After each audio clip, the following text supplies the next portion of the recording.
Is this some kind of joke, old-timer? The words cut through the thick afternoon airs like a knife. Corporal Miller stood at the main gate of Fort Hamilton, mirrored sunglasses hiding his contempt. Beside him, Private Davies snickered, eager to impress. They were young, crisp in their uniforms, drunk on the small power of their position. Before them sat Stanley Burns, 82 years old, hands gnarled like ancient roots, resting calmly on the handlebars of a deep crimson Indian Chief motorcycle. The bike was scarred and weathered, just like the man who rode it. Stanley did not flinch. His pale blue eyes, the color of a winter sky that had seen too many storms, gazed past the soldiers towards something far down the road, a memory they could never understand. "License and registration," Miller barked. "And step off the bike, sir." The word "sir" was mockery, a verbal pat on the head for a senile old man. Stanley moved slowly, reaching into his leather saddlebag. He produced a worn wallet and handed over 2 cards, a driver's license, and an ID so old the laminated plastic had yellowed with age. Miller snatched them and let out a sharp laugh. "Stanley Burns," he read aloud. "What is this supposed to be? Looks like something you printed off the internet, Grandpa." Behind Stanley, cars began to form a line. Horns honked, people leaned out windows. The scene was becoming a spectacle, and Miller was loving it. He stepped forward and placed his hand on the gleaming chrome fuel tank, fingerprints smudging the polished surface. "Please don't touch my motorcycle," Stanley said. His voice was low, calm, but carried something dangerous, something that made the air drop a few degrees. Miller saw it and mistook it for weakness. "Or what?" he smirked, shoving the handlebars. "You going to tell me war stories?" The crowd grew. Cell phones rose, filming, recording, 2 soldiers humiliating a senior citizen at a military gate. But what Miller did not know was that the frail old man before him was about to bring the entire base to its knees. Miller strutted into the guard shack, holding Stanley's ID like a trophy. Davies followed, grinning. "Let us see what the system says about our secret agent here," Miller announced loud enough for everyone to hear. He slid the card into the scanner with theatrical flair. The machine beeped. Once. Twice. The screen flashed red. Invalid credential. No record found. "See?" Miller burst from the shack, waving the card like evidence. "Fake. I told you." He flicked it dismissively. It fluttered through the air and landed in the dust at Stanley's feet, a small rectangle of yellowed plastic that had once opened doors to rooms that officially did not exist. Stanley did not bend to retrieve it. He did not look at it.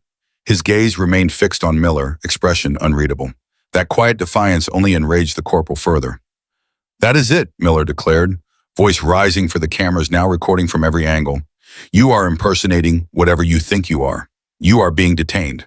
He unsnapped his holster strap, a theatrical gesture. "Get off the bike. Hands behind your back. Now." Stanley's hand drifted to a small leather pouch tied to his belt. It was old, cracked, the leather faded to dull brown. On its surface, barely visible, was an insignia. A ghost. A recon dagger. A symbol stricken from official records decades ago. "What is in there?" Miller mocked, stepping closer. "Your war stories? Medals from a flea market?" The words hit Stanley differently than Miller intended. The humid Brooklyn air vanished. The noise dissolved. Suddenly, Stanley was 19 again. The air thick with jungle rot and blood. He knelt beside a young man barely 20, pale and trembling in monsoon rain. The boy pressed an identical leather pouch into Stanley's mud-caked hand. It was new then. Dark leather, crisp insignia. "Don't let them forget us, Stan." The boy's voice was a wet rattle. His name was Captain Michael Albright. He would be dead in an hour. Don't let any of this be for nothing. The pouch was not a trinket. It was a tombstone for men who never got one. A promise Stanley had kept for 60 years. Stanley blinked. The jungle faded. Brooklyn heat returned. Miller was still mocking, utterly oblivious to the giant he was poking. Private Davies shifted uncomfortably. He had watched Stanley's face during that haunting silence. Something in the old man's eyes had changed. Something ancient and hard. "Corporal," he said quietly. "Maybe we should call the shift sergeant." "Quiet, Private," Miller snapped, high on authority. He closed the distance and grabbed Stanley's thin arm. "Let us go, old man." The crowd gasped. A line had been crossed. The moment Miller's fingers closed around Stanley Burns's arm, an irreversible chain of events was set in motion. Somewhere in the Garrison Command building, phones were already ringing. 3 cars back, Captain Maria Flores gripped her steering wheel, knuckles white. She was off duty, heading to the commissary, but she could not look away. Maria Flores was a third-generation soldier. Her grandfather stormed Normandy. Her father served Desert Storm. She recognized something in Stanley Burns, the way he sat, the stillness that came only from men who had seen too much and said too little. Her grandfather had carried himself the same way. In his final years at their home near Fort Bragg, he would sit on the porch, staring at nothing, hands resting calmly. Strangers thought he was just old. But Maria knew that stillness was not weakness. It was the weight of memory, the burden of things never spoken. Watching Miller mock this veteran, watching him put hands on him like a criminal, something inside Maria snapped. She could not intervene directly. That would create jurisdictional chaos. But there were other ways. She pulled out her phone and found the contact. Command Sergeant Major Evans. Her former first sergeant, a man who had forgotten more about the Army than most generals learned. He answered on the second ring. Evans, Sergeant Major, it is Captain Flores. I am at the main gate. Her voice was low, urgent. There is a situation. Gate guards are harassing an elderly veteran, accusing him of fake ID, making a spectacle. Corporal Miller just put hands on him. What is the man's name? Evans asked, voice tight. Stanley Burns, she said, spelling it. B-U-R-N-S. The line went completely silent. 3 full seconds of absolute silence. Maria heard her own heartbeat. When Evans finally spoke, his voice had changed completely, tight with visceral horror that made her hair stand up. Captain, he said, barely controlled. Stay where you are. Do not engage. Do not interfere. Just keep eyes on Mr. Burns. Is he all right? He is fine, just calm. But they are about to detain him. They will not, Evans said with terrifying certainty. Maria heard muffled shouting in the background, sudden explosive urgency. Get me the general's aide now, Evans bellowed. Tell him it is a code black. No, I am not kidding. Do it. The call ended. Maria lowered her phone, hands trembling. Code black. She had never heard that designation. Not in any manual or training. She looked at the old man on the motorcycle. Something had shifted. The air felt heavier, more dangerous, like calm before a storm that would reshape everything. Help was not just coming. The entire world was about to turn upside down for Corporal Miller. Inside Garrison Command, Command Sergeant Major Evans stood ramrod straight, phone gripped so tight it creaked. His face, usually stern but fair, was now disbelief and cold fury. He was on a second line connected to General Thompson's office. I do not care if he is with the Joint Chiefs, Evans barked at the terrified aide. You walk in, place a note in front of him, and do not leave until he reads it. The name is Stanley Burns. He is at the main gate being unlawfully detained. Go now. The aide burst into General Thompson's office, breaking every protocol. Thompson was deep in a Pentagon briefing on screen. He shot the aide a withering look, but the aide walked directly to his desk and placed a folded note beside his hand, tapping insistently. Annoyed, Thompson unfolded it. 2 words. Stanley Burns. The transformation was instantaneous. Thompson froze. Color drained from his face. He stared at the name like a ghost risen from a sealed grave. The 4-star on screen was still talking. Thompson no longer heard him. This meeting is terminated, he announced, voice flat and emotionless. Officials protested. Thompson cut them off. A national security asset requires immediate attention. He killed the connection. Then he exploded. Get my vehicle now, he roared. Scramble the post honor guard. Full dress uniform. Alert the provost marshal. Main gate in 5 minutes. God help anyone in my way. At the gate, Miller savored his triumph. He held Stanley's ID between thumb and forefinger like garbage. Fake, he declared. Told you, he flicked it. It landed in dust. That is it, Miller announced theatrically. You are a security risk. You are detained. He grabbed Stanley's arm. Get off the bike. Hands behind your back. Now, the siren started. Not familiar police whoops. The piercing, multi-toned wail of full military police escort. 3 black SUVs with flashing lights screamed down the main road, weaving through traffic with terrifying speed. They screeched to a halt in perfect tactical formation, boxing in the entire scene. 2 armored MP Humvees and a command vehicle slammed behind them. Doors flew open with military precision. A dozen Fort Hamilton Honor Guard soldiers, immaculate in dress blues with gleaming white gloves and polished rifles, poured out. They formed 2 perfect lines, creating a corridor from the lead SUV. The provost marshal leaped from his vehicle, scanning for threats. But no one looked at him. All eyes locked on the man emerging from the central SUV, General Thompson. He stepped out, face a thundercloud of controlled rage. His eyes swept the scene. The humiliated old man, the arrogant corporal with hands still on Stanley's arm, the gawking crowd with phones raised, his eyes narrowed into slits of cold fury. Miller and Davies froze, minds unable to process the response scale. Miller's hand still clamped Stanley's arm, burning under the general's gaze. Thompson strode forward, boots eating pavement. He walked past the provost marshal, past the petrified guards, past the honor guard at attention. He ignored Miller like furniture, his entire focus on the old man who had dismounted with stiff, painful grace. The general stopped precisely 3 feet from Stanley Burns. He drew up to full height, back ramrod straight on. Then he snapped the single sharpest, most impeccably respectful salute of his entire decorated career. "Mr. Burns," Thompson's voice boomed clear and powerful across the silent gate. "On behalf of the United States Army, I apologize for your reception at Fort Hamilton. It is an absolute honor to have you here, sir." Stanley looked at the saluting general, the honor guard, the chaotic scene. He gave a slow, tired nod. "It is all right, son," his gravelly voice carried easily. "They are just kids. They do not know." Thompson held his salute until Stanley nodded. Then he dropped his hand and turned to the crowd, voice ringing with authority.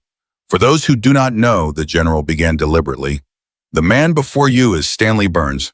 The ID this corporal," he spat the word like poison, "dismissed as fake is a level 1 legacy clearance card, a designation inactive for 40 years. It bypasses standard systems because the system itself is not cleared to know who he is." The crowd was utterly silent, every phone still recording. Mr. Burns was a founding member and field operator for the Ghost Reconnaissance Unit during the Cold War. A unit so secret the United States denied its existence until 2015. He operated for years behind the Iron Curtain, alone. No support, no rescue if captured. His actions, in files sealed for another 50 years, single-handedly prevented at least 3 incidents that would have led to global nuclear war. Collective gasps. Miller's face went ghastly bloodless white. Davies trembled openly. "He holds the Distinguished Service Cross, 3 silver stars, and a Medal of Honor, awarded in a classified ceremony by President Kennedy, a medal that officially does not exist." Thompson's voice dropped but became more powerful. "This man is not just a veteran. He is a living legend, a national treasure, and he was treated like a criminal at the gate of a base he saved from annihilation countless times." The general turned burning fury on Miller and Davies. "Corporal Miller, Private Davies, you are a disgrace to that uniform, an insult to every soldier who served with honor. You saw an old man and a target for your fragile ego. You did not see the giant on whose shoulders you stand." He turned to the provost marshal. "Colonel, take them into custody. Every conceivable charge under UCMJ. Conduct unbecoming, failure to show respect, dereliction of duty. Find every article. Make them an example of what happens when we forget who we are." 2 MPs stepped forward. Miller stared at pavement in shame. Davies wept openly. Stanley raised a hand, thin and age-spotted. "General, a word." Thompson shifted instantly from fury to deference. "Of course, Mr. Burns, anything." Stanley walked slowly until he stood before the young men. "Son," he said gently to Miller, "pride is a heavy coat. It keeps you warm but will drown you in deep water. The uniform does not make the soldier. The heart does. Remember that." He turned kind eyes to Davies. "You will learn," he said softly. "Fear of doing wrong is a better compass than pride of doing it. Choose your leaders more wisely." Finally, he looked at Thompson. "Do not ruin their lives, General. They are children. They made a mistake. Teach them. That is the better way, the stronger way." Thompson looked at Stanley reverently. His gaze drifted to the worn pouch at Stanley's belt. "Is that," he paused, voice thick, "is that Captain Albright's pouch, sir?" Stanley touched it gently. "It is." Thompson was suddenly a young lieutenant in a dusty tent. Captain Albright briefing him, tapping the identical pouch. "This holds our luck, Lieutenant," Albright grinned, "and the names of men who had none. We carry it for them." Thompson understood. Not a charm, a memorial, a sacred duty, a 60-year promise. He nodded slowly. "Your wisdom is noted, sir. They will be taught." The story of Fort Hamilton's main gate became instant legend. It spread through the base, then the entire Army, to veteran communities nationwide, to living rooms where old soldiers whispered, "I knew men like that." True to his word in Stanley's request, Thompson showed different strength. Strength from transformation, not punishment. Miller and Davies were not court-martialed or discharged. Their punishment was instructive. They ran the new Veteran Dignity Initiative. For 6 months, they welcomed and escorted elderly veterans and families visiting Fort Hamilton. They spent days not checking IDs, but listening. Stories of Normandy, Chosin Reservoir, Ia Drang Valley, Fallujah. They pushed wheelchairs, carried bags, sat in the museum listening to unassuming men recount incredible heroism. Men who never asked for recognition. Men who carried burdens in silence for decades. They also created mandatory training for all gate security across every service branch. Officially titled Protocols for Dignitary and Veteran Entry, everyone called it the Burns Protocol. A course into escalation, observation, and above all, respect. Teaching young soldiers to see beyond surfaces, that heroes do not announce themselves, that greatness often walks quietly among us. A month later, Stanley sat in his usual diner booth off post. Simple place. Cracked vinyl seats, faded Brooklyn photographs, always hot coffee. The bell chimed. Miller walked in, civilian clothes. He saw Stanley and froze, apprehension washing over him. He looked different, humbled, quieter. The arrogant swagger gone, replaced by something deeper, earned through genuine reflection. Stanley caught his eye and nodded toward the empty seat. "Sit down, Corporal." Miller hesitated, then slid into the booth. He sat in silence, staring at his hands, gathering courage. "Sir," he began, voice low and sincere, "I wanted to apologize. For real. Not because a general ordered it." He looked up, eyes filled with genuine shame. "We have been listening to these men, the things they did, saw, carried home." He paused, voice breaking. "I had no idea. I never knew." Stanley sipped his coffee slowly, placed the mug down gently. "Now you do," he said simply. And for the first time since that day, a small, genuine smile touched his lips. "And that is all that matters, son. All that ever mattered." They sat in comfortable silence, an old hero and a young soldier sharing coffee as the afternoon sun slanted through windows. The lesson learned, not through punishment, but understanding, not humiliation, but connection. Heroes do not always wear greatness on their sleeves.